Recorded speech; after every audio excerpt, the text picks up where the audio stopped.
Hello and welcome to another Betfred Sports video right here in the Quest Media Network studio. Now, of course, we'd usually preview the upcoming Premier League fixtures. However, because there isn't any, because of the international break, we've got to take a look at our local games this weekend. So, in the National League North, Curzon Ashton will be hoping to maintain their playoff hopes with a tough trip to AFC Fylde. The Coasters are currently third in the table, whilst the Nash, under the guidance of manager Adam Lakeland, are ninth and 2 points outside the playoff zone. In the NPL Premier Division, Stalybridge Celtic make the trip to Bamber Bridge following Tuesday's late equaliser at Morpeth Town. Simon Howarth side are 15th in the table and face a Bamber Bridge side in third spot. However, they entered the game on the back of a defeat at league leaders Matlock Town last weekend. Elsewhere, Ashton United are also on the road and make the trip to Nantwich Town.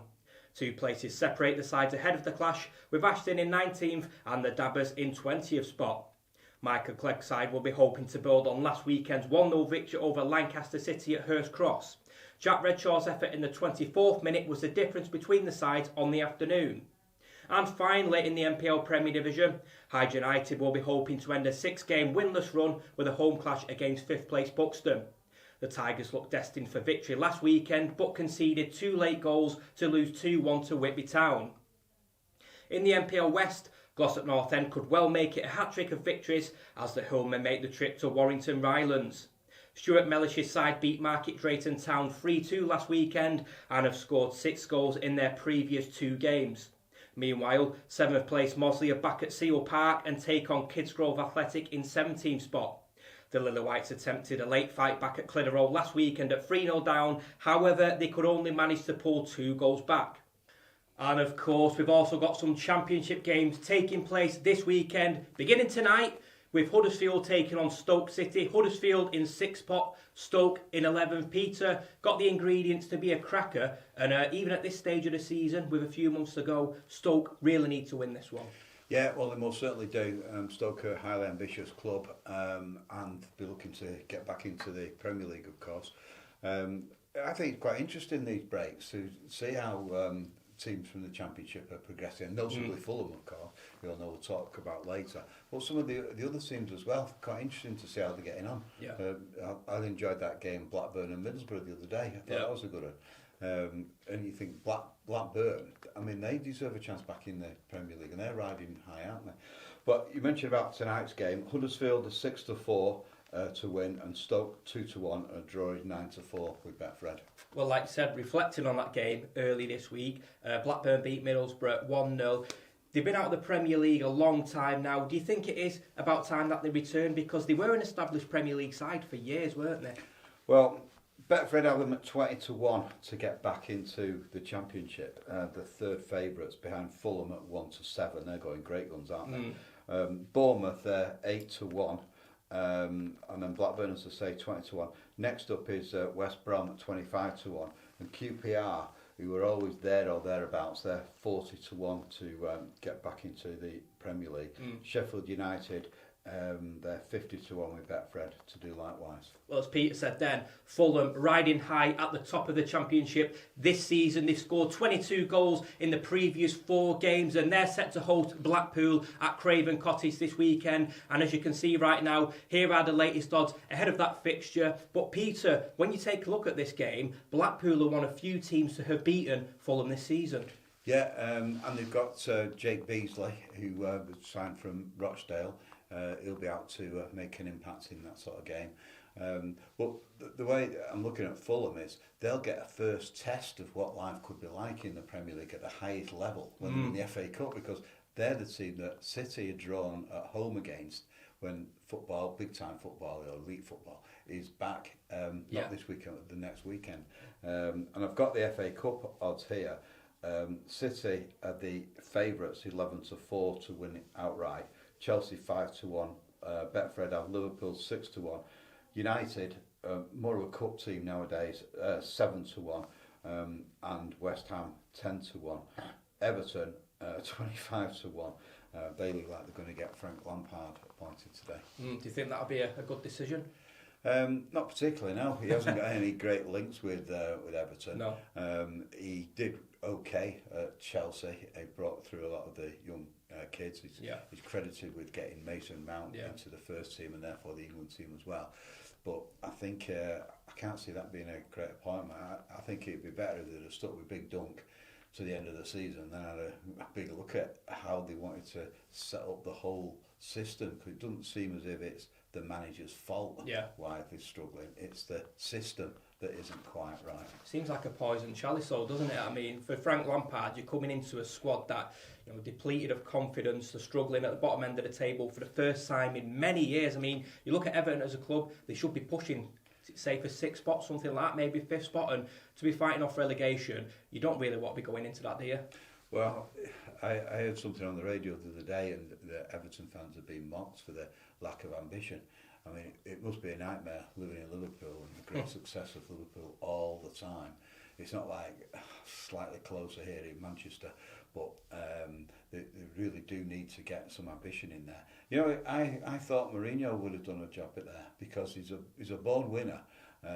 He's a disciplinarian, and I think that he's got unfinished business in the Premier League. He'd be out to. I think his business finished in the Premier League a long time ago. He's had enough chances now to prove himself. Obviously, a great manager back in the day, but as the game evolved now, is it past him? Has it just changed completely since he was winning trophies?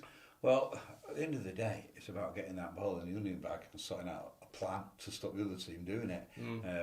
I just think he'd have rallied the troops there. He'd have used some of his disciplinarian approach to life, and I just think he could have turned it round more than Frank Lampard, who, as you say, he's on a hide into nothing there. Yeah. I mean, what if he does save him from relegation? Well, that's expected, isn't it? Is he going to have the money to push on? Has he got the academy set up like he had at Chelsea, which often wins the Youth Cup? Don't think so. The academy there, but it's not fantastic like Chelsea's.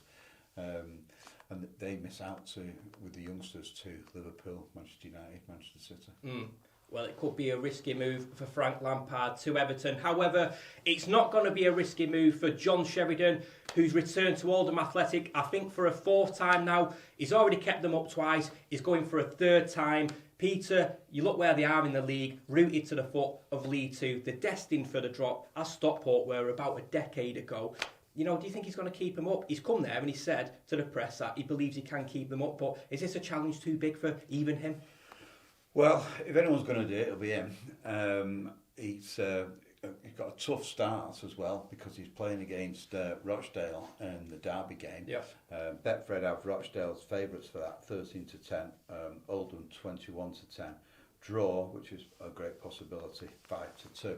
Oldham did win at the Crown Oil Arena earlier in the season, but Rochdale are they're a flair team in the division, and I think they've got so much more to offer long term than Oldham have. So I can see a Rochdale win there. In fact, Betfred have Josh Andrews 5-1 to score first.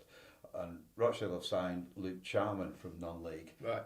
He's the highest scorer in non-league football. He's 5-1 to mark his debut with a goal. Alex Newbury's 5-1 as well. Well, Oldham enter that game against Rochdale on the back of a 3-0 defeat at Harrogate Town last weekend. And if you've not already seen it online, there's plenty of videos of the aftermath of that game. The fans getting really angry in the faces of the players and the manager who's just departed. Peter, I don't know if you saw that video, but there's a real sense of anger amongst the Oldham fans. And to be honest, it's justified. It's directed at the owner. They've gone from League One, they're now fighting off relegation to the National League. It's just not good for them, is it? Well, I remember the day under Joe Royle when they were fighting way above the odds. They did have a plastic pitch in them days, which they were accused of using to their advantage. But why not? I mean, they had some fantastic tussles in the cup against United, for instance, and they're a really go-ahead club. They just seem to have gone downward since then. They're just on this almighty slide. I frankly hope it stops now and Sheridan does do the business and they save the status he's saved, because we do need a nucleus of clubs in this heartland of ours, a football heartland of the northwest of England. Yep. Having said that, I know you'll talk about Stockport. I mean, they could actually replace them. Yeah, they certainly could. Well, we'll move on to that very shortly, but just to reflect, Oldham 7 points adrift of safety in League Two. Hopefully John Sheridan can do the business and keep them up for a third time, so good luck to him. And just speaking of managers, what about Dave Challoner at Stockport County? Peter, since he replaced Simon Russ, they've been on a brilliant run of form. They were obviously in that FA Cup run where they beat Bolton Wanderers, but then they were eliminated at Rotherham United. However, as a club, with Mark Stott's investment, they're back on the rise after, I think it's a decade in non-league football. They look destined to return to the Football League. Yeah, well, the top of the table now. They're away at Barnet tomorrow, aren't they? That should be a tough encounter.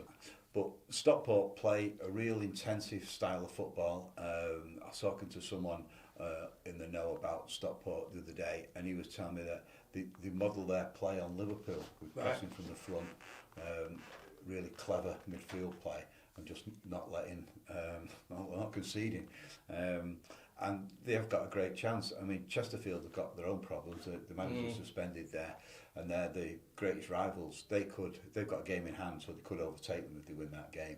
But it is looking very, very good for Stockport, and what a tremendous fan base they've got as well. Yeah. And they will come back in the droves if there's any sense of getting back into the league, and there certainly is at the moment. Yeah, certainly a sleeping giant, but you look at the recent form, they've made it 6 wins on the bounce. They scored 18 in that time and conceded just 2. So in terms of attacking play and defensively, absolutely magnificent. And Betfred now have Stockport as the favourites to win the National League at 11-10. Then it's Chesterfield at 7-2, Wrexham in third at 4-1, and then Notts County 9-1. So Peter, you've got there 4 former Football League clubs, which goes to show the strength of the National League. Yeah, it reminds me very much of the Championship, battling to get back into the big time. But I think Stockport have got the edge because they've got players in all positions. But there's a lot of money in the National League, a lot of money. And I know some of those salaries that they're paying those players. And it rocks your mind. It's incredible, the amount that they're paying, because it's so important that they actually make it into the league. And then they can go on, presumably, to the Premier League if they continue to progress. But Stockport have got a great fan base. They've got excellent players, and I think they've got a great shout. They came close last year, but just missed at the final hurdle, didn't they? And I think this year it is their year, and hopefully Oldham will stay in the league, and then we'll have all these great derbies. Well, you mentioned that from last season. Ironically, it was current county boss Dave Challoner that beat Stockport in the semi-final with Hartlepool United. They then went on to beat Torquay United in the final. So he'll be hoping to replicate that this season, but with Stockport County. And it's no secret that Stockport have put a lot of investment into the club, paying players big salaries, but with just a one automatic spot up for grabs, will it pay off? Who knows? We'll see come the end of the season. But as I said a moment ago, at Betfred, Stockport are now the favourites to win the title at 11-10. Well, we're going to move into some other news now as the Winter Olympics take place next Friday. Peter, tell us a bit about this forthcoming event. Well, it has been overshadowed with what's happening in world affairs and on the Ukrainian border, for instance, and China's involvement in that. Or it's not massive involvement, but they have got an involvement. And England have got, or Great Britain have got a smallish squad going there. But it is affecting the Sports Personality of the Year because we do have, even at this stage, I know it's only January, Lewis Hamilton is the 13-2 favourite to win that. World Cup year, Harry Kane, he's 14-1. Tyson Fury, not even sorted out his fight yet, but he's 14-1. And then we've got George Russell, who's the new kid on the block, if you like, in Grand Prix.